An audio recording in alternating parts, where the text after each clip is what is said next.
አብዛኛው ሰዎች ነቢያትን በጅምላ የሚጠሉት ለምንድን ነው? አንድ አባት ነበሩ። የእምነት አርበኛ ናቸው። የቤተክርስቲያን ሽማግሌም ናቸው።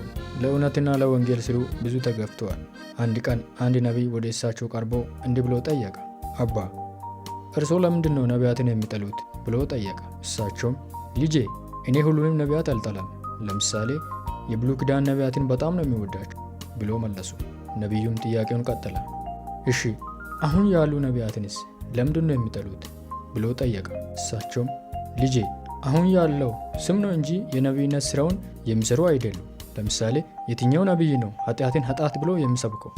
የትኛው ነቢይ ነው ኢየሱስ ሊመጣ ነው ብሎ የሚሰብከው? ሌላውስ ደግሞ የትኛው ነቢይ ነው ወደ ሰማይ እያየ የሚተነበየው? ታዲያ እነዚያን ነቢያት ባዮችን ካልጣለው ማን ሊጥላው? ለዚህ ነው ልጄ ነቢያትን የሚያውሳቸው ነው የሚጠላቸው ብሎ መለሱ። ነቢዩም በጥያቄው ቀጠለ።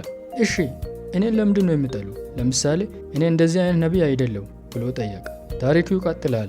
ጠያቂውም መላሹም ይቀጥላሉ። ይህንን ታሪክ ለምን ተናገርክ ብትሉኝና ለመናገር የፈለከው ዋና ሀሳብ ምንድን ነው ብላችሁ ብትጠይቁኝ አብዛኛው ሰዎች ነቢያትን በጅምላ ይጠላሉ ወይም ያወግዛሉ። እኚህ አባት የተናገሩት በአንድ ጎን ትክክል ናቸው፣ ቢሆንም ግን በሌላ ጎን ትክክል አይደሉም። በእርግጥ በ12ቱ ውስጥ አንድ ይሁዳ ነበር።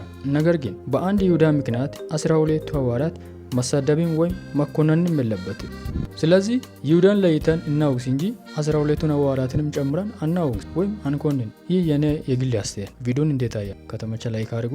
ጸጋ ይብዛላችሁ።